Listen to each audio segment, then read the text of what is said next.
मुझे पहले लड़के की तस्वीर दिखाओ माँ, फिर मैं फैसला करूँगी हाँ या ना का। माँ ने रीता की तरफ देखा। अच्छा, हम तुम्हारे लिए क्या कोई अच्छा लड़का नहीं देखेंगे? रीता गुस्से से बोली। माँ, बस लड़का देखना है मुझे। उसकी तस्वीर मंगवा ले या लड़के को यहीं बुला लो। माँ ने डांटा। पागल है, शर्म नहीं आती? चल दफा हो जा अपने कमरे में। बाबा भी आ गए। क्यों डांट रही हो मेरी बच्ची को? रीता बाबा के पास गई और जाकर कहने लगी, बाबा मुझे लड़का देखना है। बाबा ने मुस्कुरा कर कहा, हाँ बेटी, तुम्हारी मर्जी से ही करेंगे शादी। कल मैं उसकी तस्वीर मंगवा लूँगा। लड़के का अपना होटल है, पढ़ा लिखा है, प्यारा है, लेकिन रीता को तो लड़का देखना था। लड़का तो प्यारा है। रीता ने हाँ कर दिया। 10 दिन में ही रीता की शादी हो गई। रीता का हमसफर सुशील से ना कभी मुलाकात हुई और ना कभी कोई बात। कभी एक दूसरे को मिले भी नहीं।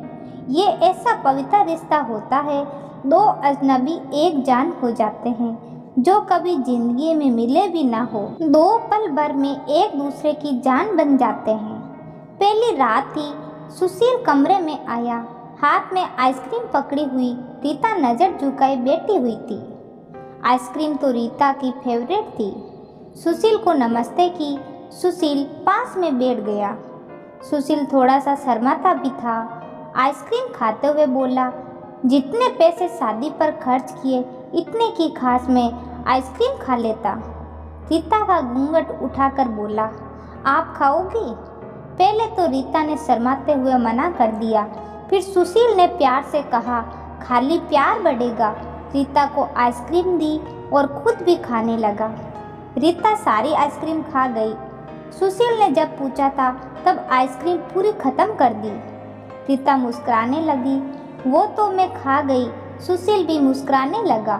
बहुत कंजूस हो आप, पहले कहती नहीं खाती और फिर अब देखो सारी की सारी खा गई हो। ये आइसक्रीम 50-50 की थी। रीता सुशील को पहली ही रात इतना तो समझ गई थी कि सुशील दिल का बहुत अच्छा है। रात भर मोहब्बत भरी बातें होती रही। जिंदगी अपनी असल मंजिल की तरफ मुड़ गई थी। वक्त गुजरने लगा। रीता के भाई की शादी थी। रीता 4 महीने की प्रेग्नेंट भी थी।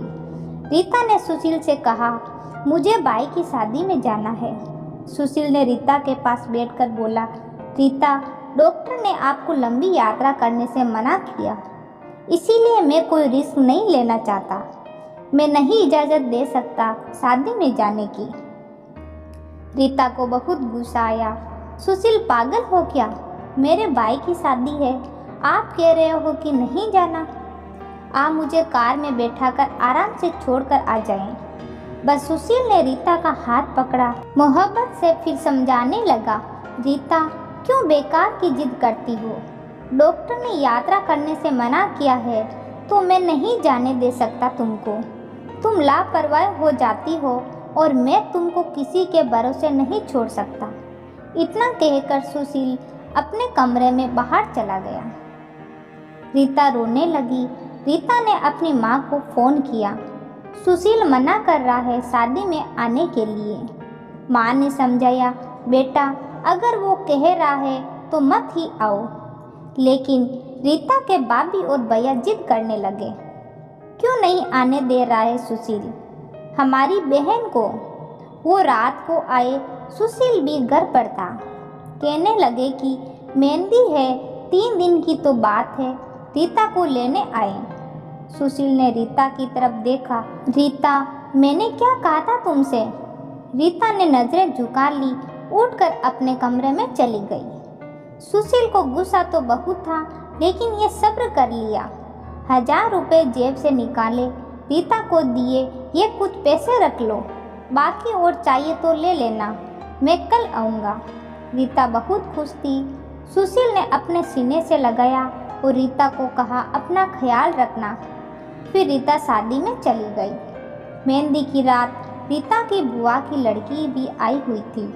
डांस भी किया, काफ़ी एंजॉय किया। बारात वाले दिन जब भाई की बारात लड़की वालों के घर पहुंची तो बारिश शुरू हो गई। गली में काफ़ी कीचड़ था। रीता का पांव फिसला और गिर गई। गिरते ही उसके पेट में दर्द होने लगा। रीता जोर जोर से रोने लगी। जल्दी से रीता को अस्पताल ले गई। रीता दर्द से चिल्ला रही थी। सुशील को कॉल किया और रीता के बारे में बताया। सुशील घबरा गया। वो जल्दी से अस्पताल पहुंचा। डॉक्टर रीता को इमरजेंसी वार्ड में ले गए थे। सुशील बहुत परेशान था। दिल की धड़कन बेकाबू थी। जुबान पर ईश्वर का जाप था। बाकी सब लोग शादी की खुशियों में मगन थे, लेकिन यह सुशील परेशान खड़ा था।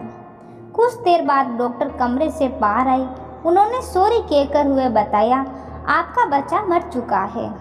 सुशील बेजान सा होकर कुर्सी पर बैठ गया है। भगवान से हिम्मत मांगकर जल्दी से वार्ड में गया। रीता रो रही थी। सुशील को देखकर मुंह मोड़ दिया। सुशील पास बैठ गया। सिर पर हाथ फेरने लगा। अच्छा चल चुप कर मेरी रीता, रोना बंद कर, बस ऊपर वाले की मर्जी थी। रीता फूट फूट कर रोने लगी। सुशील मुझे माफ़ कर दे, मुझसे गलती हो गई। सुशील ने आंसुओं से भीगी हुई पलकों को चूम लिया। अरे बस बस मेरी जान, रोते नहीं हैं, बस ऊपर वाले की मर्जी थी, चुप हो जाओ। रीता खुद को गुनगहार समझ रही थी। सुशील ने रीता का सर अपनी गोद में रख लिया। चुप हो जा मेरी जान, रो मत, अब देख मैं तेरे पास हूँ। रीता को लेकर घर चला गया। शादी खत्म हुई, सब घर आ गए रीता का हाल पूछने। रीता खुद पर इल्ज़ाम दे रही थी। मुझे रोका था सुशील ने माँ, लेकिन मैं जिद करती रही शादी में जाने के। अगर मैंने इनकी बात मान ली होती तो आज शायद मैं अपना बच्चा न खोती। सुशील समझ गया था रीता दिल ही दिल में खुद को कसूरवार ठहरा रही थी। इसीलिए सुशील प्यार से समझता रहा रीता को, अरे पागल है, खुद को परेशान न कर, ऊपर वाले की मर्जी थी ना, ऊपर वाले ने चाहा तो हमें फिर से औलाद जरूर देगा। रीता सुशील की आंखें में देख रही थी। सुशील आप इतने अच्छे हैं, मुझे डांटा नहीं, आपने कुछ कहा नहीं। सुशील ने लंबी सांस ली, मुस्कुराकर बोला, जब तुमने मेरी बात मानी नहीं थी तो रीता अब कुछ कहने का क्या फ़ायदा। रीता समझ रही थी सुशील का खामोश गुस्सा। 1 साल बाद फिर ऊपर वाले ने उनको बेटा दे दिया। सब बहुत खुश थे। सुशील बाहों में उठाकर चूमने लगा अपने बेटे को। रीता बेड पर लेटी सुशील की आंखों में बेटे की मोहब्बत में निकले हुए आंसू देख रही थी। जिंदगी में अच्छे दिन आते हैं, लेकिन अक्लमंद वही होता है जो खुद को हालात में डाल लेता है। सुशील के 2 भाई जो सुशील से अमीर थे, उन दोनों भाइयों का अपना अच्छा खासा बिजनेस था, लेकिन सुशील का छोटा सा होटल था जिसे बस गुजारा हो रहा था। रीता ने जिद की, सुशील बच्चे को गर्मी लगती है, इसीलिए ये बहुत रोता है, कमरे में एसी लगवा दो। सुशील ने सिर पर हाथ रखा। अरे रीता, पागल हो गई हो क्या? मेरे पास नहीं है इतने पैसे एसी के लिए। रीता ने जिद की, मुझे एसी चाहिए, बस कमरे में। सुशील अपने बेटे को सीने पर लेटाकर खेल रहा था उसके साथ। रीता बस एसी लगवाने की जिद किए बैठी थी। सुशील ने रीता का हाथ पकड़ा, अपने करीब किया। रीता, पता नहीं क्यों इतनी जिद्दी हो गई हो तुम, लगवा दूंगा एसी। ये लो, सो गया मेरा राजकुमार, इसको लेटा दो। 2 साल बाद ऊपर वाले ने एक बेटी भी दी। वे दोनों बहुत खुश थे। हर अच्छी बुरी ख्वाहिश पूरी करता था सुशील, लेकिन फिर भी छोटी छोटी बातों पर उनमें झगड़ा रहता ही था। बेटा 4 साल का हो गया था, बेटी छोटी थी। सुशील का होटल का काम अच्छा नहीं चल रहा था। सुशील बहुत परेशान था। घर आया, देखा बेटे ने उसका लैपटॉप तोड़ दिया था। प्रीति मोबाइल पर लगी हुई थी। सुशील ने देखा लैपटॉप टूटा हुआ पड़ा है। सुशील चिल्लाकर बोला, रीता ये क्या है? रीता ने देखा ये आपका लाडला तोड़ा है। सुशील गुस्से में पहले ही था। रीता को गाली देकर बोला, तुम्हारा दिमाग काम नहीं करता। इसमें मेरा सारा डाटा था। तुम पागल हो क्या? जाओ खाना लेकर आओ, उठ जाओ। रीता गुस्से में बोली, सुशील मैं नौकरानी नहीं हूँ। सारा दिन बच्चों को संभालूं और फिर तुम मुझे गाली दो। सारा दिन इतना काम करो और कदर इतनी सी है, गाली दे रहे हो। रीता खाना लेकर आई। बैंगन बने हुए थे। सुशील ने बैंगन देखे, चिल्लाकर बोला, तुम्हारा दिमाग खराब है। तुमको कितनी बार समझाया है मैं बैंगन नहीं खाता। सुशील ने खाना उठाकर फेंक दिया, उठकर बाहर चला गया। इतने में बेटे ने कांच का गिलास तोड़ दिया, जो हाथ पर लग गया। काफी खून बहने लगा था। हाथ से रीता ने बेटे को एक तो थप्पड़ लगा दिए। बहुत तंग आ गई हूँ मैं तुम बाप बेटे से। बेटे को उठाकर कमरे में ले गई। रो रही थी, साथ ही उसे मैं बोल रही थी, 5 साल हो गए इस इंसान के साथ, कदर ही नहीं है बेटे के। जलम पर मेहरम लगा रही थी। इतने में बेटी भूख से रोने लगी। बेटी को गोद में उठाया। इस इंसान की ऐसी हरकतें रही तो गुजारा मुश्किल हो जाएगा। रात भर सुशील गायब रहा। रीता ने भी फोन करके ना पूछा। रीता ने अपनी माँ को बताया, सुशील आजकल ना खर्चा दे रहा है, ना अच्छे से बात करता है, गालियाँ देता है।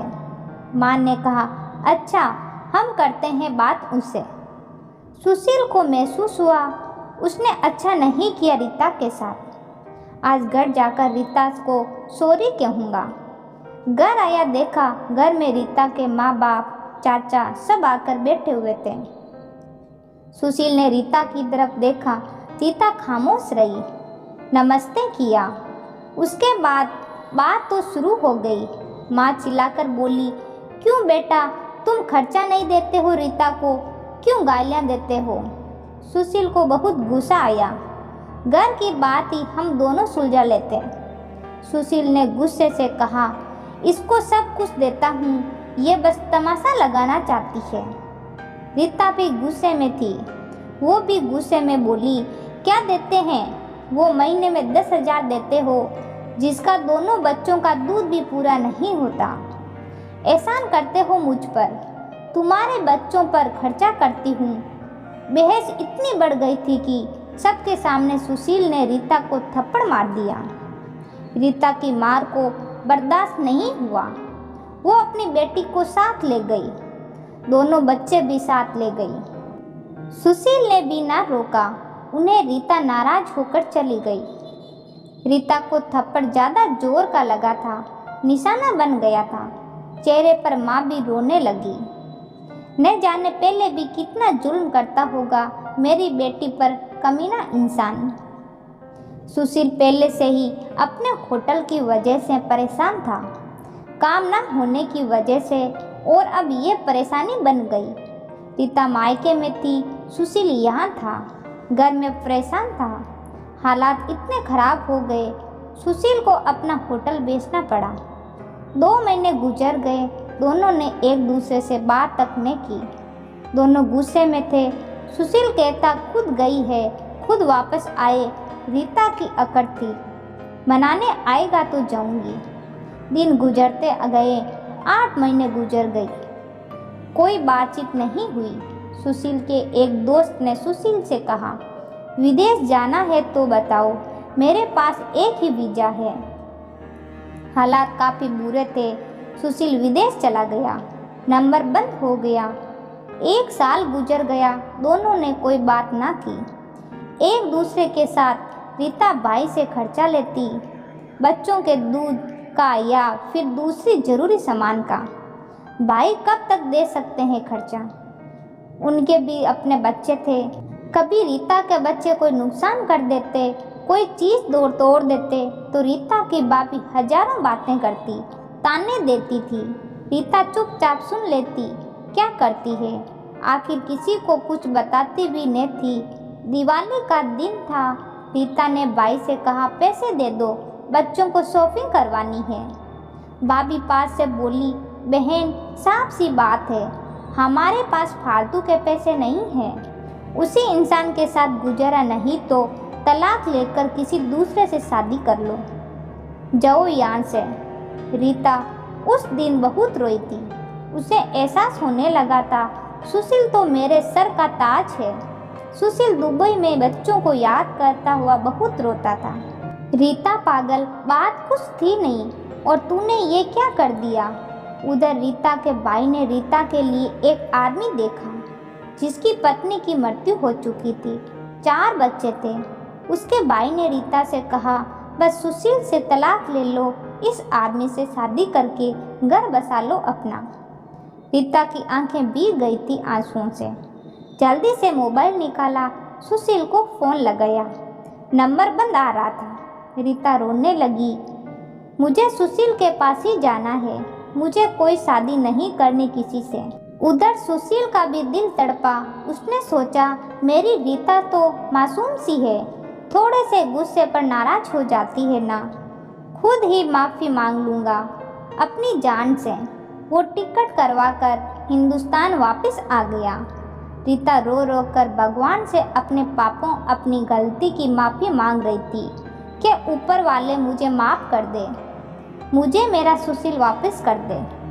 रात भर रोती रही। सुबह बेटे को नाश्ता करवा रही थी कि दरवाजे पर घंटी बजी। भाभी ने दरवाज़ा खोला, सामने देखा सुशील खड़ा था। रीता की नज़र पड़ी सुशील पर, हाथ से दूध का कप छूट गया। नंगे पांव दौड़ते हुए जाकर सुशील के सीने से जा लगी, चीख चीख कर रोने लगी। सुशील, मैं बहुत प्यार करती हूँ तुमसे। सुशील के पांव पकड़ लिए, माफ़ कर दो सुशील। सुशील ने रीता का माथा चूमा, आंसू साफ किया। तुम भी माफ़ कर दो मेरी जान, मैंने गुस्से में ज़्यादा बोल दिया था। बच्चों को सीने से लगाया। सुशील प्यार करने लगा। रीता के भाई और भाभी की आंखों में आंखें डालकर गर्व से बोली, मेरा परमेश्वर मेरा हमसफ़र है, मेरे पास आप लोगों का बहुत बहुत धन्यवाद। वो सुशील के साथ घर वापस आ गई। दोनों खुशी से सब बातें भूलकर जीने लगे। लेकिन वो इस समाज को इतना बता गए, जज्बात में जुदा हो जाना बहुत आसान है, लेकिन जुदा होकर जीना बहुत मुश्किल है। जो धर्म एक हमसफ़र महसूस कर सकता है, वो और कोई नहीं कर सकता। गलत फैसला लेकर ज़िंदगी बर्बाद ना करें, ये सब वक्त के साथ बदल जाता है। हाँ, अगर नहीं बदलता तो हम सब सफ़र अपने कोई नाराज़ नहीं या घमंड में है तो जाओ मना लो, राजी कर लो एक दूसरे को, इससे पहले कि फिर देर हो जाए। अगर मेरी कहानी किसी एक के लिए भी दिल में घर कर गई तो मेरा मकसद पूरा हो जाएगा। आजकल छोटी छोटी बातों पर घर उजड़ रहे हैं, अगर थोड़ी बर्दाश्त कर ले तो ऐसा घर ना उजड़े। दोस्तों, ये कहानी आपको अच्छी लगी तो लाइक और शेयर करें। धन्यवाद।